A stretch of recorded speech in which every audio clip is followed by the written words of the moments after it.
Welcome everyone to meeting number 5349.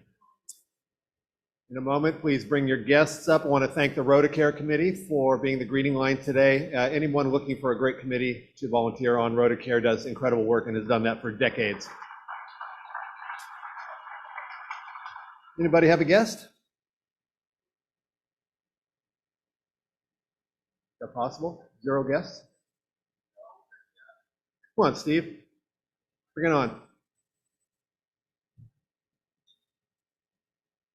Hello, President Steve Ellenberg, law practice, civil litigation. I've got 2 great guests who are summer associates at Hopkins and Carly. Geberly Mendez, who's starting her 2nd year at Santa Clara Law School, and Shalika Mehta, who will be starting her 2nd year at UC Hastings. So we're proud to have more lawyers in our population, which is what we always need. Always. Welcome. Never enough. Welcome, ladies. Please visit us again soon. Rose. Hi, Steve. Rose Simmons, nonprofit. I'd like to introduce my guest, Dr. Bruce Frombach, the medical director of the Rotocare San Jose Clinic. Yes. Welcome, Bruce. It's good to have you. And Barbara Marshman with my frequent guest, my husband, Will. Hi, Will. Welcome. Anyone else? Fabulous. Let's move on.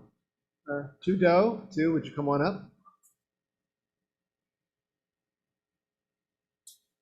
So I think you all know recently our dear friend Feng Do died of cancer not long ago. They had a beautiful service for him at the Rose Garden. I hope some of you attended a few weeks ago. And his dear friend Tu Do is going to give a eulogy too.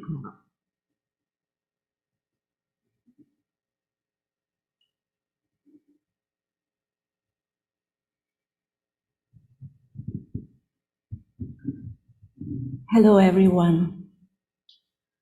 I have had the honor to know Thắng for 20 years. We had friendship, teamwork, and the same ideology. Thắng Do passed away at 6:06 a.m. this past Mother's Day, May 8th. Thắng is survived by his wife and 4 young children, aged between 10 and 16 years old. I am deeply saddened by Thắng passing. His family lost a loving husband and father. I lost a dear friend. The city of San Jose lost a talented architect and businessman. The Rotary Club of San Jose lost a loyal member. And the Vietnamese American community lost a leader. Thắng passing was all over the news. So many people have written and spoken about him. The Mercury News, San Jose Spotlight, Mayor Sam Liccardo, Supervisor Cindy Chavez, Vietnamese American media, and many, many friends. Thắng was the CEO of IDIS Architects. He was a San Jose Planning Commissioner and a board member of the San Francisco Bay Area Planning and Urban Research Association. His contribution to the city of San Jose include the construction of many libraries and schools. And his most recent significant project is the Vietnamese American Service Center, which officially opened in April. In the Vietnamese American community, Thắng was well known for his advocacy of American democracy. After the 2016 election, Thắng co-founded the Progressive Vietnamese American organization named Pivot. The organization became national. It fights misinformation among Vietnamese Americans engaged civics, encourage civic engagement, and endorses Democratic candidates. Tang was one of the most generous donors of VN Help, the nonprofit that I manage. He especially supported the scholarship program, which assists college students from low-income families.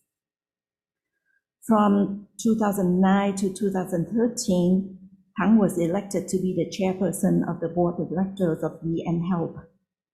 He worked side by side with me. Under his leadership, the organization developed many policies which we still apply today, such as the non-discriminatory policy and the salary structure for staff. Tang was a Rotarian for 8 years, during which he participated in the Youth Exchange Committee. Sometimes his family hosted students from overseas for a weekend, and he joins other committee members to prepare American students for their trip to another country. He supported the mission of the Youth Exchange Committee because he always believed youngsters should be open to see the world. While Tang's family and whole community mourn his death, I believe that what Tang has cultivated and left on this earth will continue to bear fruit for a long, long time. Rest in peace, Tang Do.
Thank you, too, and thank you, Jeremy Harris, for that beautiful music.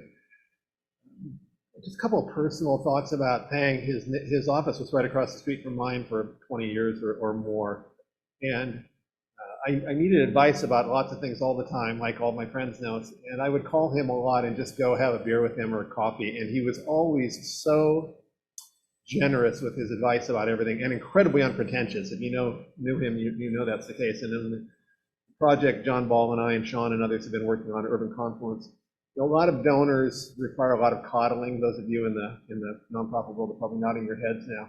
But Tang sent us this really significant, generous donation. No explanation, no phone call, didn't need anything, wasn't whiny, didn't even want credit for it really, and that was Tang Do. So what a wonderful guy. Mike Conniff and Emily Robin, can you come on up? Mike's going to introduce Emily as our newest member. Come on up. So Emily is being introduced today, and her husband, Matt, the guy in the kilt, is going to be introduced next week, and trust me when I tell you, you don't want to miss next week. But that being said, yeah, great intro. Mike Conniff's going to introduce Emily, who's got an incredible story.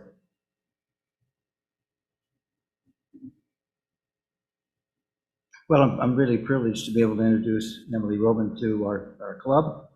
She grew up in San Jose, so she was San Josean. She grew up on the west side, and her mother was a leader in the Rotary Club of Cupertino. In fact, when she was growing up, She went with her mother on a rotoclass trip to Guatemala. That means you got Rotary in your bones. She ended up taking some pre-med courses at San Jose State, went on to get to earn her MD degree in pediatric medicine, and she served in Chicago for about 15 years as an emergency pediatric doctor. And that was her exile, 15 years in Chicago. She came back, and we're happy to have her here. She's just starting up a job at UCSF as a pediatric doctor. I was gone for 40 years. Rotary was my way back into my hometown, and I'm sure that'll be the case with Emily. So welcome Emily Rowland to our club.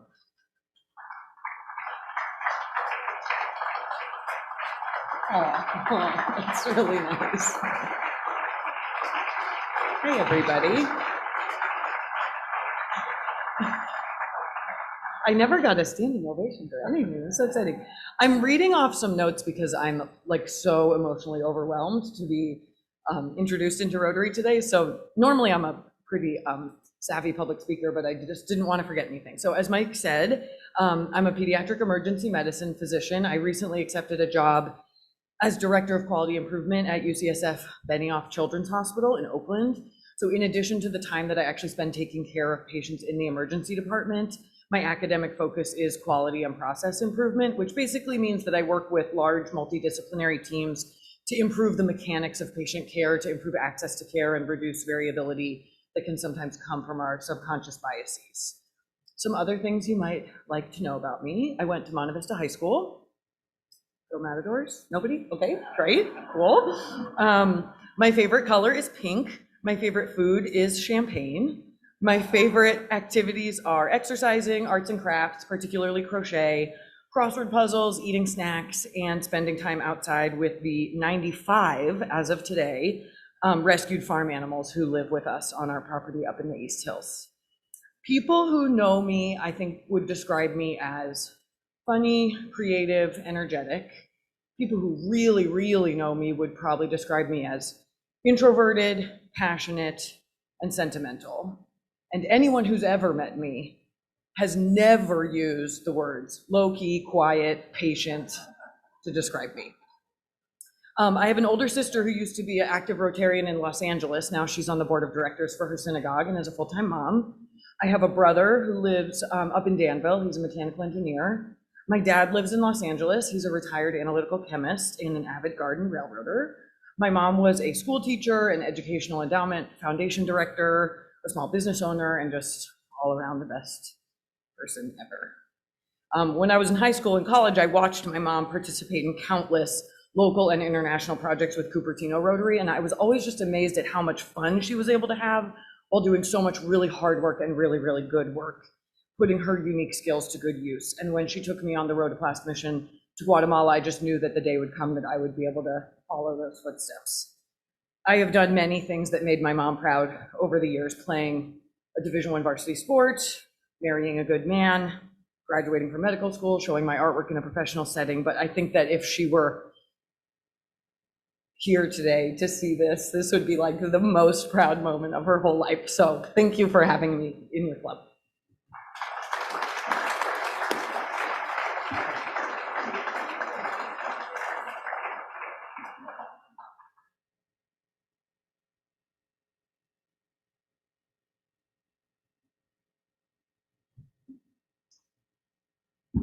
Please reach out to Emily and get to know her, as you also should with our next speaker, which is going to be Steve Perez, the new president of San Jose State, and Rod Diradon and Fernando Zazueta are going to introduce Steve. Come on up.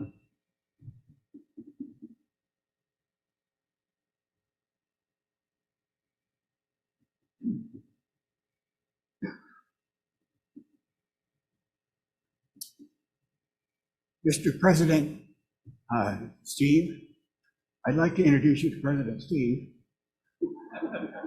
That's caused some confusion during our discussions, I'll have to tell you. Steve Perez is the acting president of San Jose State, has been since November of last year, and we hope sincerely that that becomes permanent.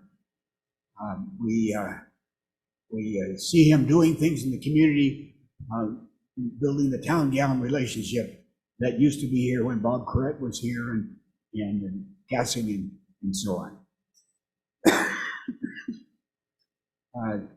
He's known for his collaborative relation building and his past experience includes provost and vice president of academic affairs and professor of economics at Cal State Sacramento. His education was a BA in economics and a PhD in economics from San Diego, University of California, San Diego. No, his PhD was from Davis, and undergraduate was from San Diego. He taught at the Virginia Commonwealth University, Washington State University, and then on to Sacramento. We recognize him as a researcher. He's published research articles on macroeconomics in many different journals and in scholarly papers. His wife's name is Tanya, and they have two post-college age, out of the house sons. They live in the president's home over in Willow Glen, and he's going to be a great road terrier. Oh, Rose Garden. Rose Garden. Oh, by the way, let me tell you something. The three of us took him to lunch. I get to make the introduction because I paid. You forgot to say it's Steve Perez, not Perez.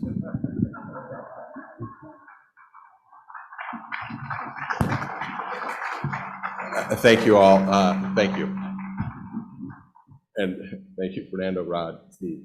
It was a wonderful lunch, and it wasn't a very hard sell, I'll be honest, to get me to want to be a member of Rotary. I'll tell you a little bit more about myself than you just heard. You're looking at probably the luckiest person ever. Right? I've been so fortunate in the opportunities that I've had and the privileges that I've been able to take advantage of over my life. I grew up in California. I was actually born in Washington, D.C., but we moved to the San Diego area when I was very, very young. Lived down there, lived in the Los Angeles area. So I don't know if Sal is here, but I'm in the friend-making business. So I'm a lifelong Dodger fan. And so I'm going to put that out right now and then try to overcome that. We lived down there for a good long time. Then we moved up here. I finished high school at Gunn High School in Palo Alto. We played against a lot of us in a couple of different things as a baseball player there, and then went and played baseball down at UC San Diego. Worked again in San Carlos when I graduated, and then moved to Davis after I started dating my now wife of 31 years. And easily the best decision I ever made was to do anything she tells me to do and go wherever she tells me to be. And it's worked out pretty well for me so far, right? And so then I had a couple of jobs, but was able to come back to California. So I've lived in every part of the state where people actually live, right? Not in the above Sacramento area of the 400 or some odd miles where there's very few people. And I love being in California. I love everything about it. I love what we do. I love what we're about. And I was so excited to be able to come back here. And it has been so wonderful for me. I think I mentioned when I was talking about San Jose State about how welcoming everybody has been and how kind everybody has been. And it's true. And I'll tell you, one of the reasons I was super excited about joining Rotary is you got your 4 rules behind us about truth and honesty and friendship and considering others and caring for others.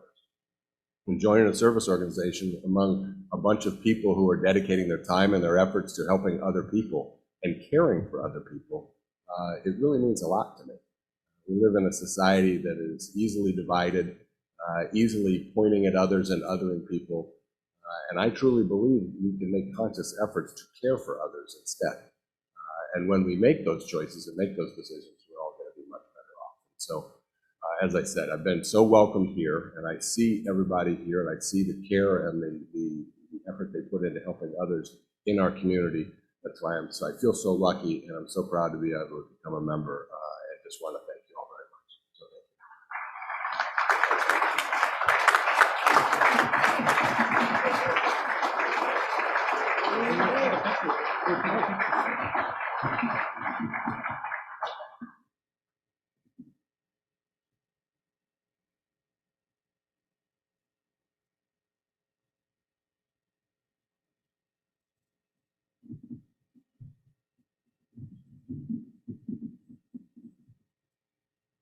Gracias, señor Zazueta y señor Perez.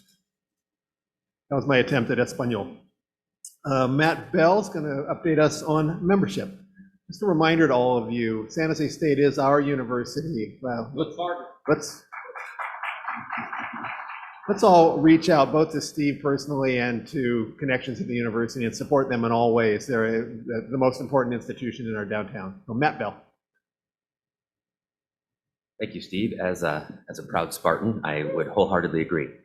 And welcome, Steve and Emily. As you can see, this year's two great examples of the work that we've done this year for recruiting new members to Rotary. Great examples of that. And I just want to give you the latest update and talk a little bit about where we're going now in terms of new membership. You can see, there we go. We started out the year at 431 members, and that, just keep in mind, that's on 7/1 starting the new year. Through the fall, we do have some attrition, people leaving or not renewing for various reasons, moving out of town, et cetera. But we knew that just to get back to that 431, we had about 31 new members to recruit. So as you can see, we were successful in doing so. So a round of applause for everyone of achieving that goal. The next number you see is the additional attrition that we've had throughout the years, this current year.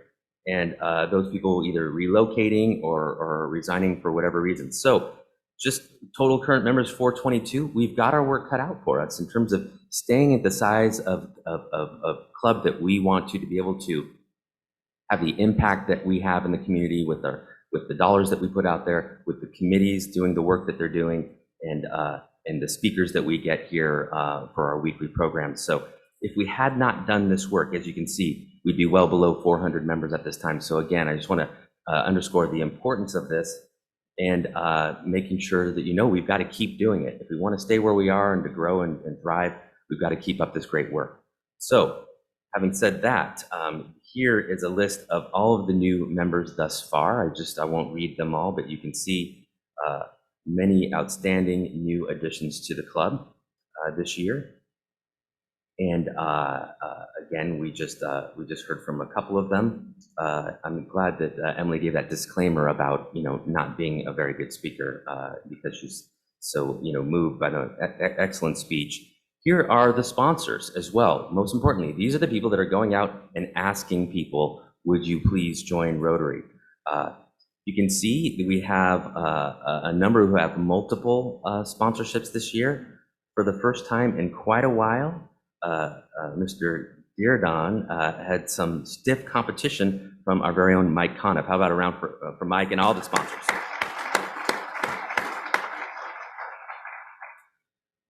And then just making sure you see all these names here. A final note is I just want to make sure that I recognize my committee. It's a very large committee, so I won't do it by name, but if you're here in the room, please stand if you're a member of the membership committee. If you're online, please raise your hand so people can see this outstanding group. Thank you all.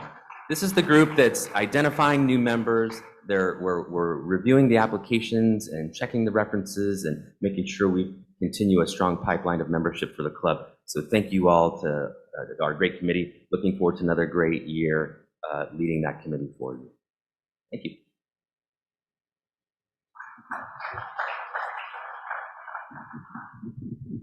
Thank you, Matt, for the hard work and the good work. We have a couple blue badges. Celine Wang, Rich Angeloni, can you come up? Then I'll give you a blue badge.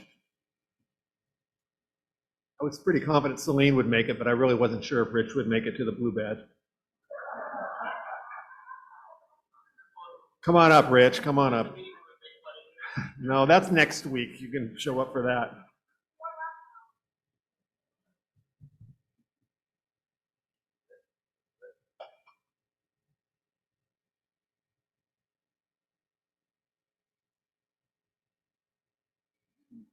Give them a hand, please.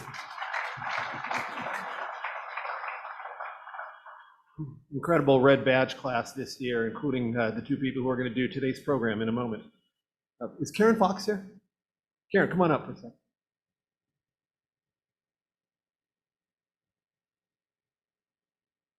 This is a district award 2021-2022 Rotary District 5170, Karen Fox, Membership All-Star. Thank you from Chair Herb. Nice little thing here. So please give Karen a round of applause.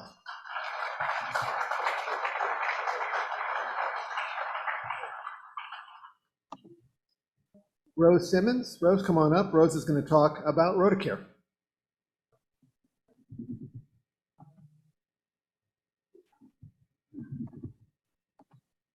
Thank you, Steve, for the opportunity to share an update on RotaCare.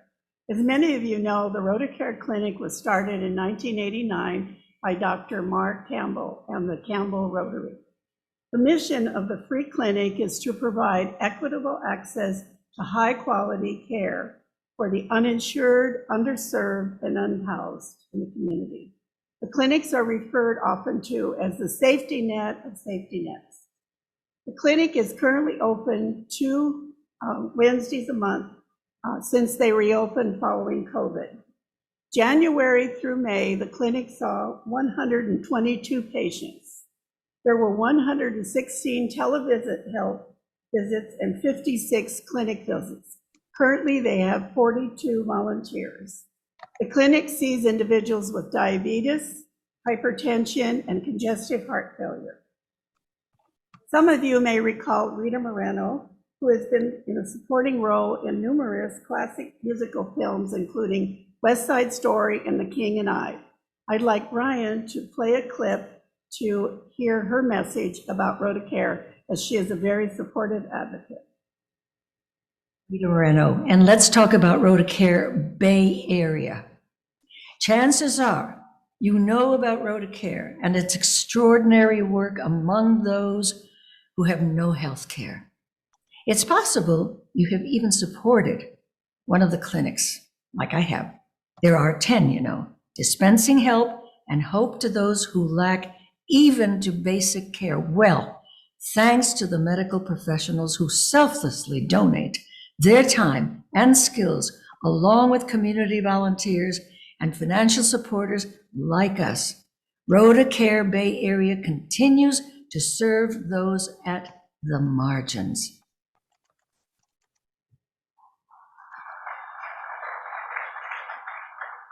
Thank you, Brian. And now I have the pleasure of introducing an extraordinary volunteer, Dr. Bruce Frombach. He is a retired Kaiser physician and currently is the medical director of the San Jose RotaCare Clinic.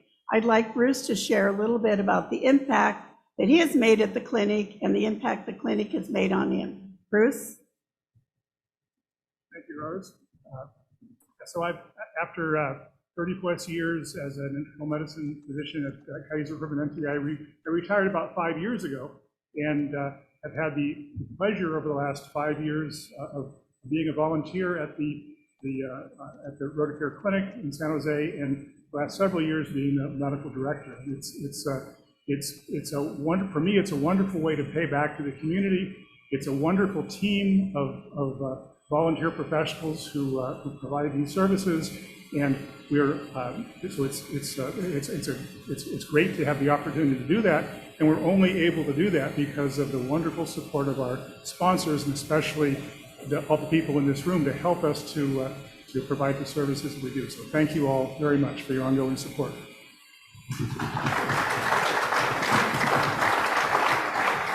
Thank you, Bruce. And I also wanted to give a shout out to the 2022 food partners who are providing dinners for the clinic volunteers: Loaves and Fishes, the Capitol Club, Giorgio's, Palermo's, Tomato Time, Zona Rosa, and the Las Gatas Cafe.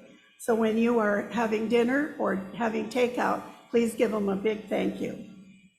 Also, we welcome committee members to our committee, and you have flyers on your table, so please join us. And we need more Dr. Frombach, so if you know of any physicians who have some time, we'd like you to have them join us so that we can provide care to more clients. Thank you.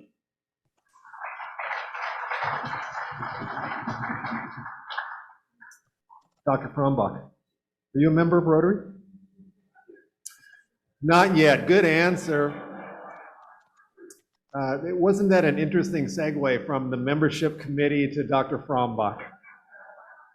I'll be sharing his cell phone number with all of you later today.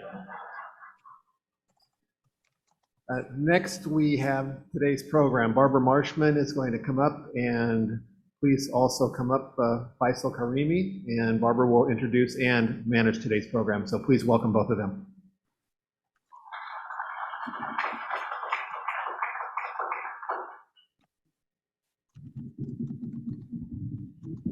Thank you. Can you hear me? Yes, you can probably hear me.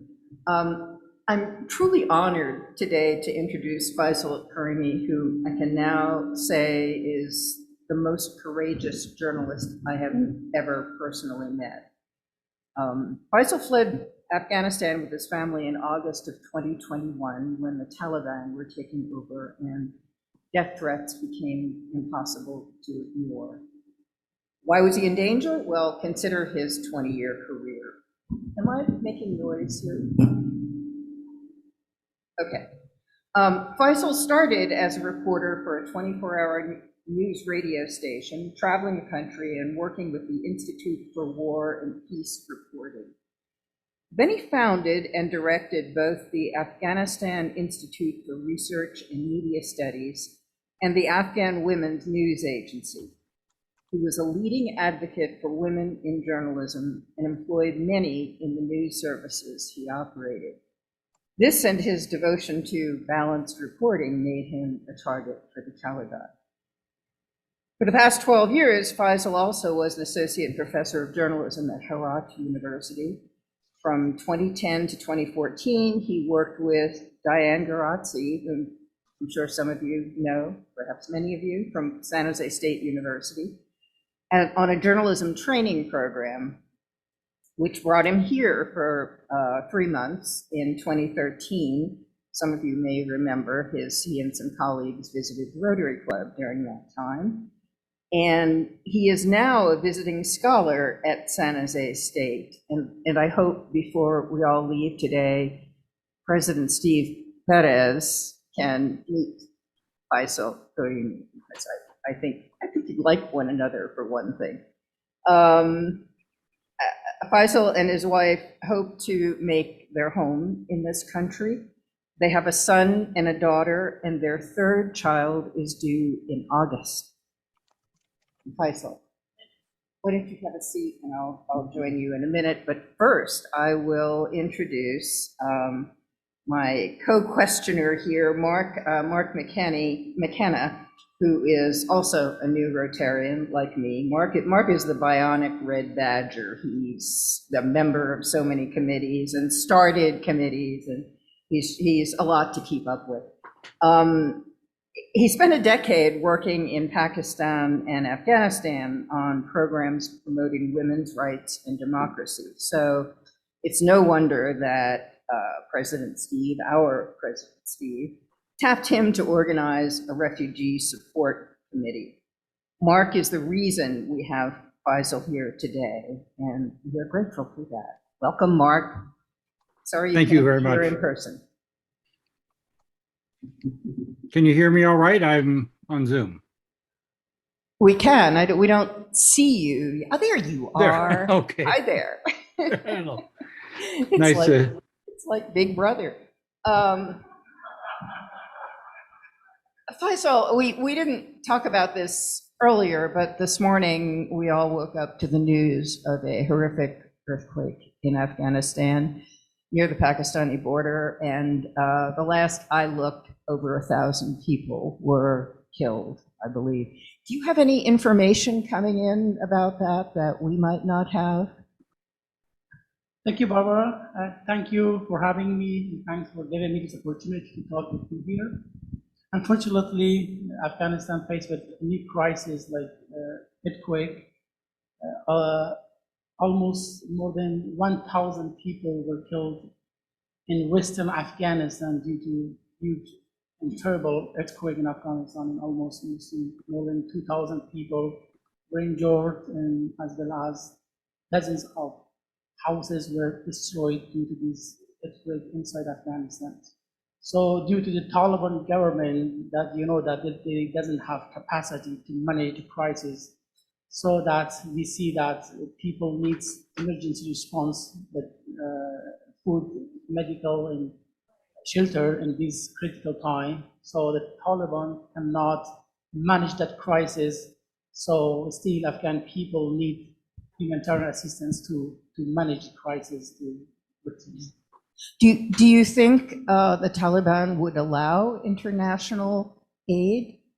I think that Taliban doesn't have a way, because then they doesn't have capacity to manage the crisis, and they doesn't have money to spend, and they doesn't have access to medical items and facilities to reach out to victims. So that the Taliban has to accept the international assistance to support and help people in this crisis. There's no choice in the Taliban. They have to accept that. I hope so. We hope so. Well, we will get back to our program. I wanted to ask one quick question, and then we'll turn it over to Mark, who knows Faisal better than I do. So much of your journalism career and your teaching at Herat were focused on improving the lives of women. What inspired you to make that your mission? And then tell us about the two agencies you founded that employ many women. Thank you. When I was assistant professor at School of Journalism in Harvard University, I saw that the girls students face with many challenges and limitations than boys because of different factors or reasons, due to the conservative society, due to the family restrictions, due to the lack of gender equality, Afghan newsroom. The young women journalists face with many challenges from inside home up to the environment and society. They fight with many challenges, specifically extremist religious group and terroristic group that they are active in Afghanistan. So on that time, I think that I should create an opportunity for the young female journalists or students who would like to be a journalist in the future. On that time, I have decided to establish Afghanistan Women News Agency for covering women issues, taboos, and challenges in Afghanistan, as well as providing capacity building opportunity for young women journalists through internship program and training program. So during the last 7 years, I have provided internship program and training program for almost 200 young female journalists across the country, and covering dozens of stories about women life on the ground in Afghanistan, from news, investigative report, feature report, everything that. So that news agency is still actively working from abroad. Our colleagues working from here and also from Afghanistan, and also from Canada. Thank you. Well, with that, I think I'll hand off to Mark to talk about your departure from Afghanistan and other things. Mark? Sure. So Faisal, first, what was your relationship with the Taliban even before August 2021 because of your work on women's rights and human rights? We work in Western Afghanistan, in the most conservative province with radicalism and conservative and extremist religious groups that were active before the Taliban. At the same time, we faced with two threats from the Taliban and terroristic groups, and also religious extremist groups that they were hugely actively in Herat. So before the Taliban took over the country, we produced dozens of stories about the Taliban ideology and policy, and we criticize a lot the Taliban ideology, specifically the Taliban ideologies about the women, about the democratic values, so that we produce many opportunities for the women in covering women issues that was against the Taliban policy. When the Taliban took over the country, our life and our staff, our employee life was in danger most than the media station, because it's the only women news agency in Afghanistan that specifically covered women issues by the women journalists. And when the Herat was collapsed 3 days before Kabul in August 12, it was a possibility of danger of our life and my staff life in Afghanistan when the Taliban took over the country. And we was really scary on that time, how we can manage that to evacuate my employee from Afghanistan to save their life. And I understand that the National Endowment for Democracy, which was funding your work, helped to get you out of Afghanistan, but you had to get from Herat to Kabul to catch the flight. What was that like trying to cross the country in this time? Yes, we had a US-based NGO donor, such as National Endowment for Democracy, NED. This US-based NGO funded my news agency since 2015. So when the Taliban took over the city, we received a call from our colleagues from Washington, DC, they would like to help us to evacuate from Afghanistan. And we had to leave Herat almost more than 1,000 kilometers from Herat to Kabul. So we received a call that we should leave Herat into Kabul. On that time, all airports were closed on that time, and we had to pass from the Taliban covered area, and we took public bus to leave Herat to Kabul. This took almost 22 hours. We passed from the highway in different provinces that was totally under the control of the Taliban.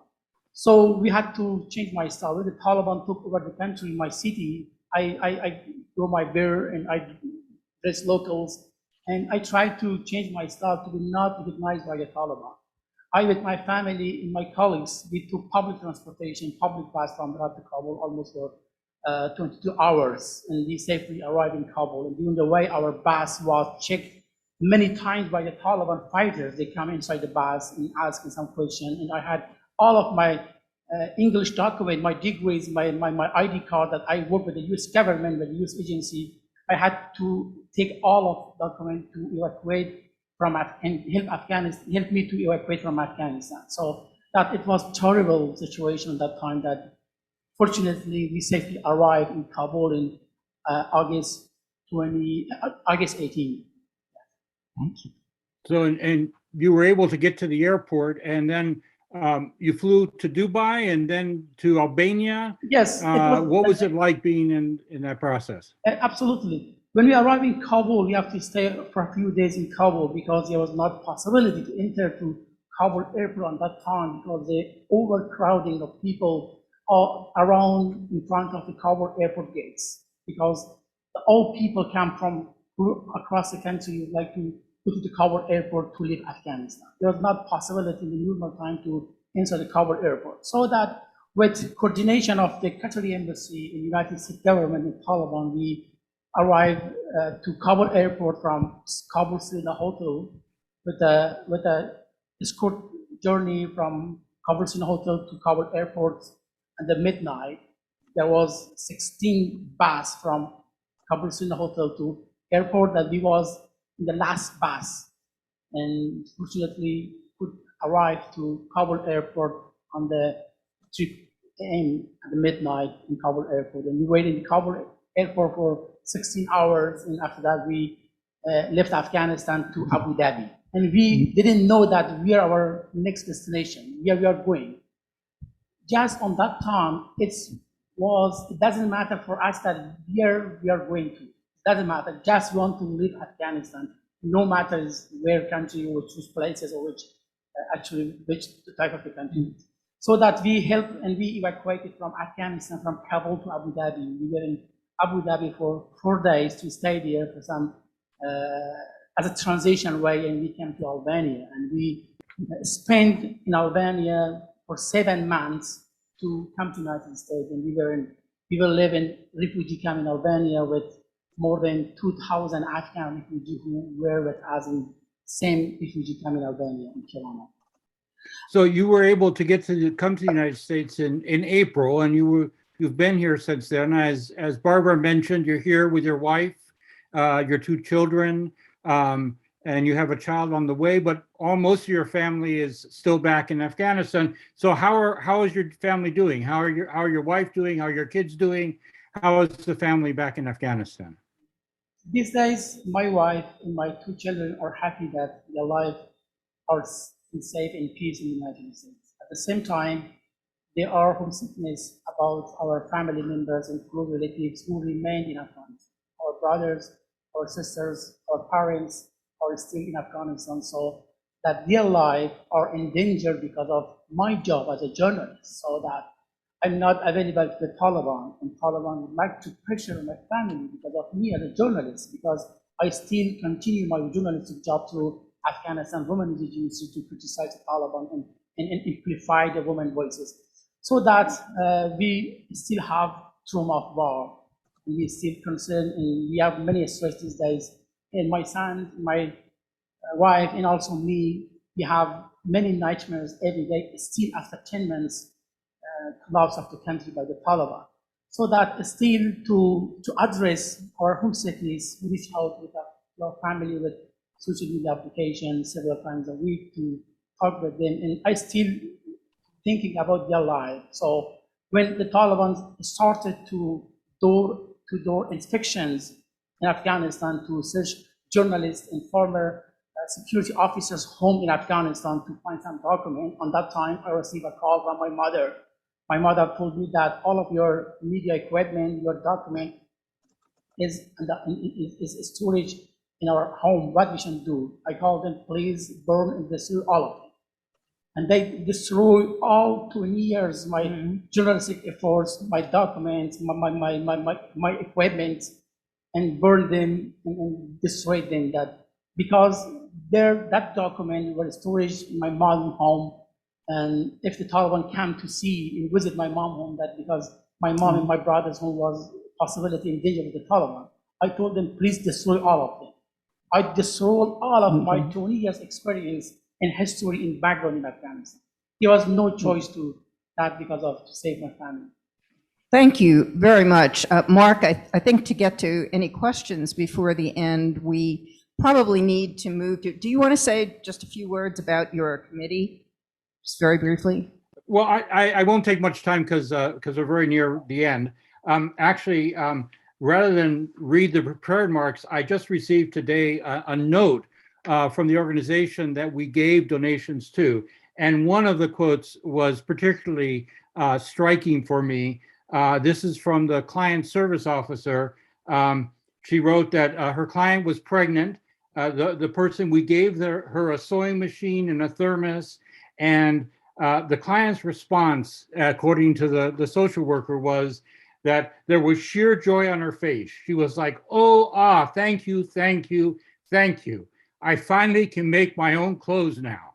So that's just a personal response to the donations that we were able to do through the Refugee Support Committee, thanks to the contribution of the president from his president's discretionary fund. And of course, that discretionary fund comes from all of you and your donations. So thank you to all of you for the support you've already given to the Refugee Support Committee. And we'll continue our work in the year ahead, and we'll continue to report to you on what we are doing.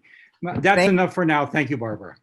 Thank you. That's great. And connect with Mark if you're interested in getting involved. I am. Questions from the audience? Anyone have anything for us?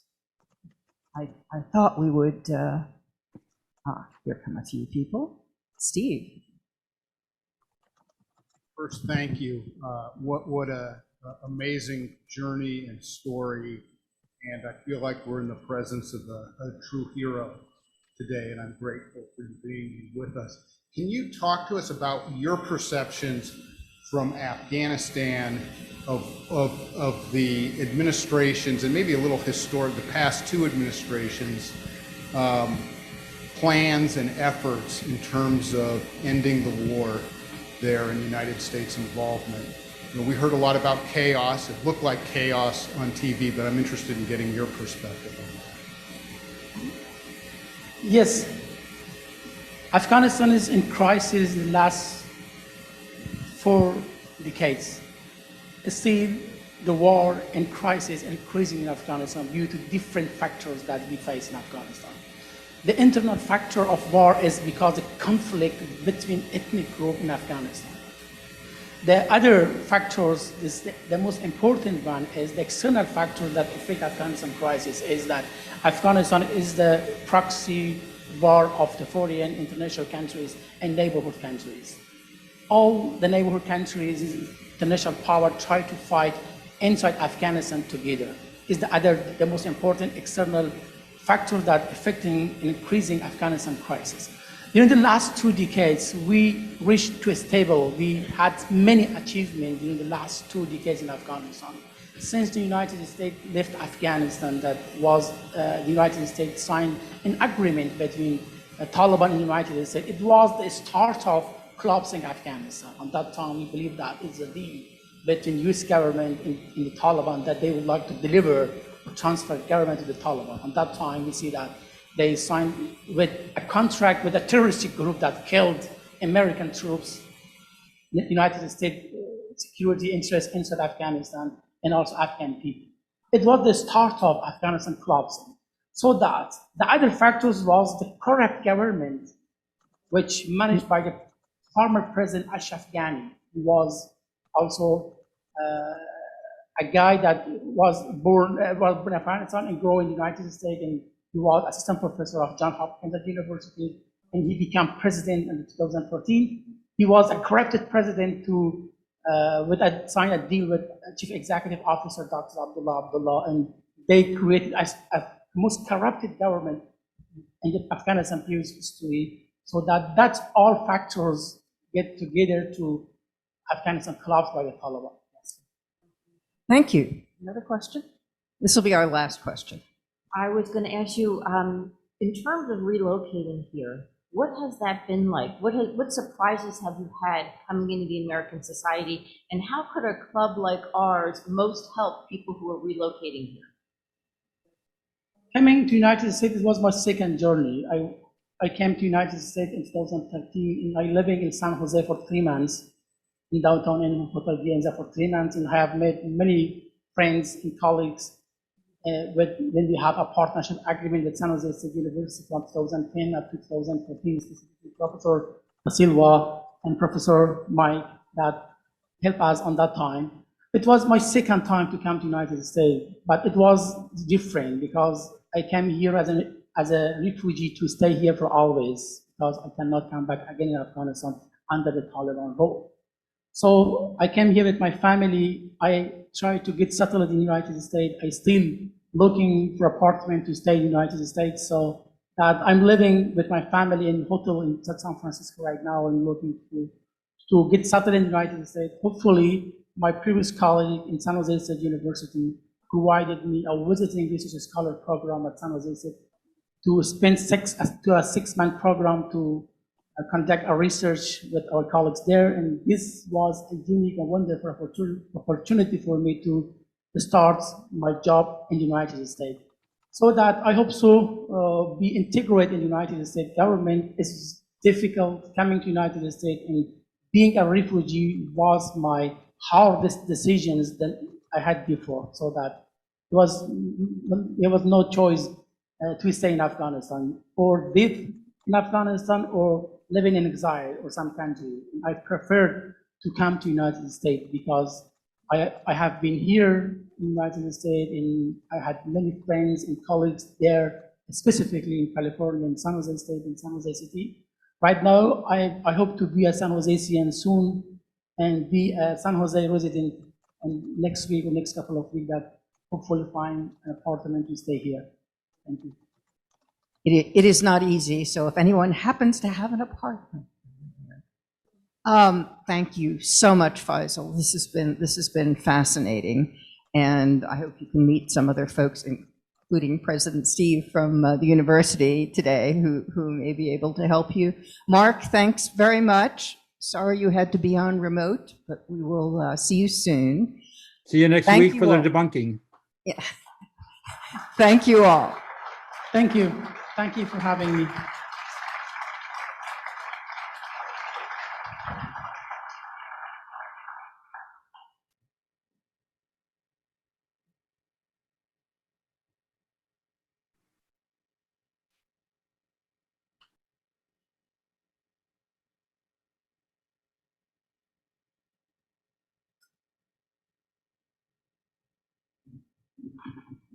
Thank you, Barbara and Mark and Faisal. You are an inspiration to all of us. Thank you.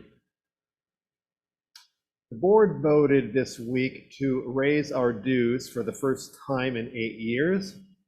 We are going to raise the dues by 15%, so they'll go up to a little bit above $900. couple of other minor changes. Parking will only be free if you buy lunch. So if you want to park for free, buy lunch. Next is that we will continue to financially support struggling members. During the last couple of years, we had a little quiet, ad hoc, not even a committee. I've just made a bunch of phone calls to my buddies. People donate $100 or $1,000. We've helped maybe 20 or 30 members with dues. So the reason I bring this up is that if the increase in dues causes problems, financial problems to any members, we will figure out a way to help them. So we're not going to simply allow people to say, I can't afford it, I quit. We will raise the money and help them. Also, we are going to have the membership committee study tiered membership. This is something we've considered in the past but never implemented.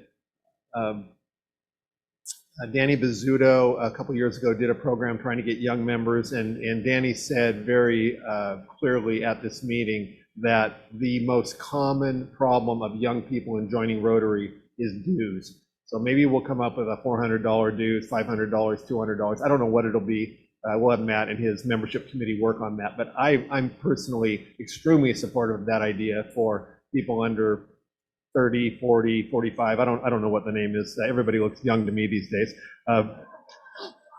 So we're going to work diligently both to keep all of our members and to continue to get new members. And Mike Conniff, well done. Tying Rod Dearden is quite a feat. So probably in the future we'll have small incremental increases in dues each year. I think waiting 8 years was probably a mistake. Of course, we did it for good reasons. We're always sensitive about dues that are affordable to our members and to prospective members. And we know this is kind of a delicate issue, but our club has paid staff, which is unusual. The large club conference is coming in a few months, and that's those few clubs in America that are large and have paid staff. A few more announcements, and then I'll get everyone out of here. First, I forgot to mention, Faisal, we are going to make a donation in your name to two organizations very familiar to you because you founded both of them. The Afghanistan Institute for Research and Media Studies and the Afghanistan Women's News Agency. So we're proud to do that in your name. Just a reminder, every Thursday, Urban Vibrancy continues to have lots of events downtown. There are volunteers needed for the large club conference that I just alluded to, and you can sign up in the lobby this week, next week, and probably all the way through the large club conference. But please do it sooner rather than later so the committee knows they have adequate support. The Rose, White, and Blue Parade and Festival, Monday, July 4th, 9:45 a.m. On the Alameda. Please attend. And our Michelle Acosta is going to be singing at the fireworks show. That's 9:28 p.m., not 9:27, 9:28 p.m., time sensitive on the 4th of July. So go out there. Most of you have probably been to the fireworks show. It's as good as it gets. It's really fun. There'll be 20 or 50 or 100,000 people out there watching the free fireworks. It'll be beautiful. Also, you'll remember we talked about Polio Plus a little bit last week when we had the speaker, whose name I forget, I apologize. But I'd like you all to consider joining this Polio Plus Society. I think it's $100 a year, but whatever it is, we should all support this. Let's get to the finish line, as he talked about last week. Again, a reminder, next week, debunking, we're really going to have fun. So please come and have fun. But I'd ask each of you who are here, you can bring a guest who's not a Rotarian if you want, but call one of your Rotarian friends, especially the ones who haven't been to a single meeting during my year. I mean, I understand why one wouldn't come for the last year. There's no confusion there, but call someone and say, come next week and have some fun, because we really will have fun. And meeting adjourned. Thanks to all.